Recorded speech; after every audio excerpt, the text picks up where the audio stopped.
Imaginez Jésus. Que voyez-vous? Peut-être une figure familière, un homme à la peau claire, barbu, avec de longs cheveux, souvent vêtu d'une robe blanche. Cette image est profondément ancrée dans notre conscience collective. Probablement l'image familière d'un homme à la peau claire, barbu, avec de longs cheveux. Cette représentation est omniprésente dans les églises, les musées, et même dans les films et les livres. Cette image, omniprésente dans l'art et la culture occidentale, est devenue synonyme de Jésus. Elle est le résultat de siècles d'art chrétien, influencés par les normes et les idéaux européens. Mais est-elle vraiment fidèle? Est-ce que cette image correspond à ce que Jésus aurait réellement pu ressembler? Et si l'histoire racontait une autre histoire? Les textes anciens et les découvertes archéologiques nous offrent une perspective différente. L'image de Jésus que nous connaissons aujourd'hui n'est pas une représentation historiquement exacte. Elle a évolué au fil des siècles, influencée par les artistes et les cultures de chaque époque. C'est le produit de siècles d'interprétations artistiques, de débats théologiques et de préjugés culturels. Chaque artiste a apporté sa propre vision, influencée par son contexte historique et culturel. Pour comprendre le vrai Jésus, nous devons décortiquer ses couches et explorer le contexte historique et culturel de sa vie. Les recherches archéologiques et les études historiques nous aident à reconstituer une image plus précise. Cette image, bien que belle, est plus le reflet de l'époque et de la culture des artistes qu'une véritable représentation de Jésus. En examinant les preuves historiques et en comprenant le contexte de l'époque, nous pouvons nous rapprocher de la vérité sur l'apparence de Jésus. Jésus est né à Bethléem et a grandi à Nazareth, deux villes situées en Galilée, une région de l'ancienne Judée. À l'époque de Jésus, la Galilée était un véritable creuset de culture et d'ethnie. Juifs, Romains, Grecs et des personnes venant d'autres parties de l'Empire romain vivaient et interagissaient dans cette région. Imaginer Jésus comme un homme vivant dans cet environnement, c'est imaginer quelqu'un qui ressemblait et s'habillait comme les gens de son temps et de son lieu. Cette carte montre la diversité de la région où Jésus a vécu, remettant en question l'idée d'une population homogène. À quoi ressemblèrent les habitants de la Galilée au 1er siècle? C'est une question fascinante qui nous plonge dans l'histoire ancienne et les mystères de cette région. Les preuves historiques et archéologiques suggèrent que les habitants de cette région étaient principalement sémites. Les fouilles archéologiques ont révélé des artefacts et des structures qui nous donnent un aperçu de leur mode de vie, de leurs croyances et de leur apparence physique. Ils avaient probablement la peau mate, les yeux bruns et les cheveux noirs. Ces caractéristiques sont courantes parmi les populations sémitiques de la région, et les descriptions historiques corroborent ces traits physiques. Cela correspond aux descriptions d'autres individus juifs de la même période. Les communautés juives de l'époque partagèrent des traits physiques similaires, ce qui nous aide à imaginer à quoi ils pouvaient ressembler. Il est fort probable que Jésus, étant un homme de son temps et de son lieu, partageait ces caractéristiques physiques. Les représentations artistiques modernes de Jésus ne reflètent donc souvent pas cette réalité historique. Par conséquent, l'image d'un Jésus à la peau claire, d'apparence européenne, est non seulement inexacte, mais aussi trompeuse.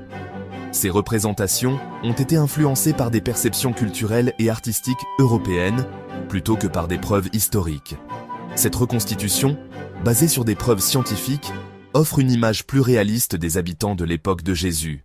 En utilisant des techniques modernes de reconstruction faciale et en s'appuyant sur des données archéologiques, les chercheurs peuvent nous donner une meilleure idée de l'apparence des personnes qui vivaient en Galilée au 1er siècle. Cela nous permet de nous rapprocher de la vérité historique et de mieux comprendre le contexte dans lequel Jésus a vécu. Curieusement, les évangiles, principale source d'informations sur la vie de Jésus, restent silencieux sur son apparence physique. Ils se concentrent sur ses enseignements, ses actions et son message, et non sur ses attributs physiques.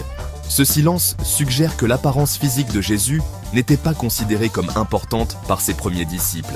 L'accent mis sur le message de Jésus, plutôt que sur son apparence, souligne encore davantage l'idée que sa véritable importance va au-delà des caractéristiques physiques. L'évolution d'une icône. Comment, alors, l'image de Jésus a-t-elle évolué d'un Galiléen du 1er siècle à la figure à la peau claire que nous reconnaissons aujourd'hui?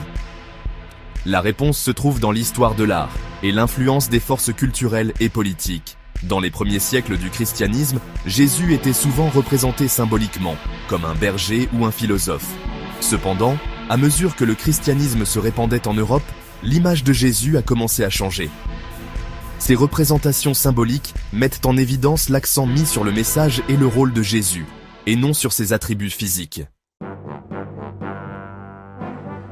Pouvoir, politique et l'image du Christ. L'adoption du christianisme comme religion officielle par l'Empire romain a marqué un tournant dans la façon dont Jésus était représenté. Avant cette période, les représentations de Jésus étaient variées, influencées par les traditions locales et les styles artistiques régionaux. Cependant, avec l'officialisation du christianisme, il y avait un besoin de créer une image unifiée et reconnaissable de Jésus, qui pourrait être acceptée par l'ensemble de l'Empire.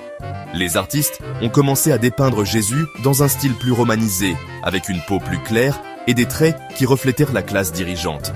Cette transformation visuelle n'était pas seulement une question d'esthétique, mais aussi de politique. En représentant Jésus, avec des caractéristiques plus européennes, les dirigeants de l'Empire romain cherchaient à renforcer leur propre légitimité et à créer un lien plus fort entre la religion et l'État. Ce changement a permis de rendre Jésus plus accessible et acceptable pour la population majoritairement européenne de l'Empire romain. Les fresques et les mosaïques de cette époque montrent un Christ qui ressemble davantage aux citoyens romains, ce qui facilitait l'acceptation de la nouvelle religion. En outre, cette représentation a aidé à intégrer le christianisme dans la culture romaine, en faisant de Jésus une figure familière et respectée. L'image de Jésus est devenue un instrument de pouvoir, utilisé pour légitimer les dirigeants et renforcer les normes culturelles. Les empereurs et les dirigeants locaux utilisaient des images de Jésus pour montrer leur piété et leur droit divin à gouverner.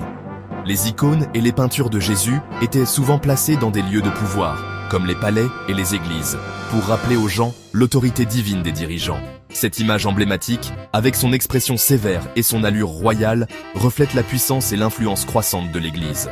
Au fil du temps, l'image de Jésus est devenue de plus en plus associée à l'autorité et à la majesté, symbolisant non seulement la foi religieuse, mais aussi le pouvoir politique. Les représentations de Christ Pantocrator, par exemple, montrent un Jésus régnant avec autorité, un reflet direct de l'importance croissante de l'Église dans la société médiévale. Remettre en question le récit, archéologie et histoire. Au cours des dernières décennies, un mouvement croissant a remis en question les représentations traditionnelles de Jésus. Des chercheurs, des artistes et des militants utilisent des preuves historiques et des découvertes archéologiques pour présenter une image plus précise et inclusive de Jésus. Ce mouvement cherche à retrouver le Jésus historique et à le séparer de siècles de bagages culturels. Ces représentations diverses remettent en question les récits traditionnels et encouragent les spectateurs à reconsidérer leur propre perception. Au-delà de l'image, comprendre la véritable signification de Jésus. Il est essentiel de se rappeler que la véritable importance de Jésus ne réside pas dans son apparence physique, mais dans son message et ses enseignements. Se concentrer sur l'origine ethnique de Jésus, ou sur tout autre attribut physique, détourne l'attention du message intemporel d'amour, de compassion et de justice qu'il a prêché. Comprendre Jésus comme un personnage historique, fermement ancré dans son temps et son lieu, nous permet d'apprécier la nature révolutionnaire de son message. Un reflet de nous-mêmes. La façon dont nous imaginons Jésus en dit souvent plus sur nous-mêmes, nos propres préjugés culturels et nos propres interprétations de l'histoire que sur le Jésus historique.